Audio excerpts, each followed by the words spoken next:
अस्सलाम वालेकुम ख़वातीन हज़रात, मैं हूं आपका मेज़बान सुमैर। तो आज के नए प्रोग्राम में हम आपको खुश आमदीद कहते हैं। दोस्तों, कहते हैं कि जब आपके पास इज़्ज़त, दौलत, शोहरत, पैसा आता है तो वो अपने साथ दुश्मन भी लेकर आती है। जहां आपके लाखों चाहने वाले होते हैं, वहीं कुछ लोग आपके खून के भी प्यासे हो जाते हैं। और जो खून के प्यासे होते हैं उनमें ज़रूरी नहीं कि कोई गैर ही हो, कुछ अपने लोग भी होते हैं जो आपकी ज़िंदगी की आसाइशों से, आपकी कामयाबियों से शदीद जलते रहते हैं और वो आपके खून के प्यासे हो जाते हैं। और इसी तरह से एक हादसा पेश आया है और ये नहीं पता कि वो उनके अपने थे या फिर गैर थे, लेकिन थे उनके खून के प्यासे। मैं बात कर रहा हूँ महक मलिक की, जो कि पाकिस्तान की एक बहुत ही फेमस ट्रांसजेंडर हैं और स्टेज परफॉर्म करती हैं, डांसर हैं और लाखों चाहने वाले हैं उनके। ये दुनियावी लिहाज से बहुत कामयाब है। इनके पास इज्जत, दौलत, शोहरत, पैसा, बड़े बड़े घर, हर चीज है, हर आसाइश है। लेकिन उसके साथ साथ इनके जानी दुश्मन भी बहुत सारे हैं। और इसका सबूत कल रात को होने वाले वाकये से मिलता है कि ये मुल्तान में एक स्टेज ड्रामे में परफॉर्म करने के लिए जा रही होती हैं और बिल्कुल थिएटर के बाहर इन पर फायर होते हैं। अंधाधुंध फायरिंग होती है जिसमें दो लोग जो हैं वो मोटरसाइकिल पर आते हैं और इन पर फायरिंग करते हैं। और इनका जो भाई और इनका जो दोस्त है, साथ में इनके सिक्योरिटी गार्ड के तौर पर भी काम करता है, इनकी हिफाजत के लिए रहता है, वो लोग आगे आगे महक मलिक के, और उन दोनों को गोलियां लग गई हैं। वो शदीद जख्मी हैं, महक मलिक बच गई हैं। अब ये वाकया पेश आता है जी मुल्तान में, और मुल्तान में जहाँ पर थिएटर है उसके कुछ ही फासले पर पुलिस स्टेशन भी है। और आपको हैरान करने वाली बात यह है कि जब उन लोगों ने महक मलिक पर फायरिंग की, महक मलिक पर फायरिंग करने के बाद उसी रोड पर वो धन धनाते हुए फायरिंग करते हुए गुजरे और उसी थाने के आगे से, और अभी तक उनका पता नहीं चल सका कि वो कौन थे, कहाँ गए।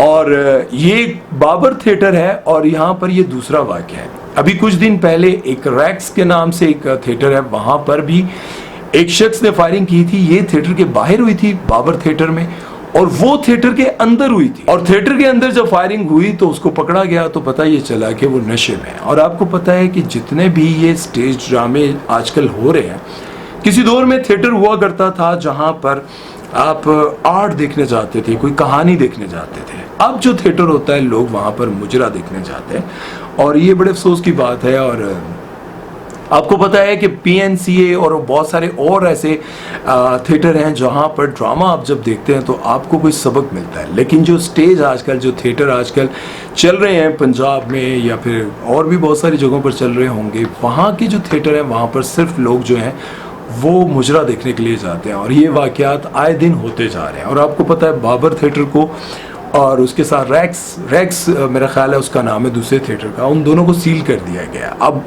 वो जो ड्रामा लगा हुआ था उसमें बहुत सारे लोगों की रोज़ी भी जुड़ी हुई थी, क्योंकि बहुत सारे ऐसे स्टेज आर्टिस्ट हैं जो ना चाहते हुए भी उसमें काम करते हैं, क्योंकि वो थिएटर के आर्टिस्ट हैं, वो अपने घर को इसी तरह से चलाते हैं। अब जब ये वकूआ हो गया तो उसके बाद उस थिएटर को सील कर दिया गया। और आपको पता है पंजाब में यानी कि लाहौर, फैसलाबाद में भी कई बार ऐसे वाक़यात हो चुके हैं जहाँ पर बहुत बड़े बड़े बदमाश आते हैं और वो फ्रंट सीट पर बैठ के ड्रामा देख रहे होते हैं। और ड्रामा देखते कोई ऐसा वाक़या, मतलब कोई ऐसी बात जो कि उस स्टेज डांसर के साथ उनका कोई ना कोई मामला चल रहा होता है, जिसकी वजह से उनको शदीद गुस्सा आता है। और आपको पता है बहुत सारे लोग इन स्टेज डांसर के बड़े दीवाने हो जाते हैं, और ये जानते हुए भी कि माजरत के साथ कि वो इनको लूट कर खा जाएंगे। और वो इतने दीवाने हो जाते हैं उनकी खूबसूरती के, उनकी जो अदाएँ होती हैं, जिस तरह की उनकी फिजीक होती है, बड़े बड़े जो है पत्थर दिल लोग इनके दीवाने हो जाते हैं। और फिर किसी न किसी बात पर वो गुस्से में आकर उन पर फायर कर देते हैं। और आपको पता है अभी पिछले दिनों रावलपिंडी में भी एक वाक़या पेश आया था, जहां पर एक डांसर जो है वो परफॉर्म कर रही थी और वहां पर बैठे एक शख्स ने उस पर स्ट्रेट फायर कर दिए थे। डांसर बच गई थी, लेकिन उसके साथ डांस करने वाला एक लड़का जो है वो जाबाज हो गया था। अब जब इस तरह के वाक़यात सामने आते रहते हैं तो उसके बावजूद भी जो ड्रामा लगाता है वहाँ पर थिएटर में, वो सिक्योरिटी का इंतज़ाम क्यों नहीं पक्का करता, वहाँ पर पुलिस वालों को या फिर चेकिंग का इंतज़ाम क्यों नहीं पक्का होता। अब ये वाक़या तो गेट पे बाहर हुआ है, जहां पर महक मलिक और उनका भाई, उनकी सिक्योरिटी, वो सारे वहां पर मौजूद थे, लेकिन उन्होंने उन पर फायरिंग कर दी। बहरहाल अब देखते हैं क्या होता है, लेकिन आप अपनी राय कमेंट सेक्शन में ज़रूर दीजिएगा। क्या इस तरह से किसी को मार कर या फिर किसी पर इस तरह के कातलाना हमले कर कर आप किसी के साथ मतलब अगर कोई दुश्मनी रखते हैं, ट्रांसजेंडर के साथ अगर आप इस तरह का कोई काम कर रहे हैं, तो आपको क्या लगता है ये ठीक है? मुझे नहीं लगता कि किसी इस तरह की शख्सियत के साथ आप दुश्मनी रखें या फिर उस पर इस तरह का हमला करें। मुझे लगता है कि ये गलत है। बहरहाल आप अपनी राय ज़रूर दीजिएगा।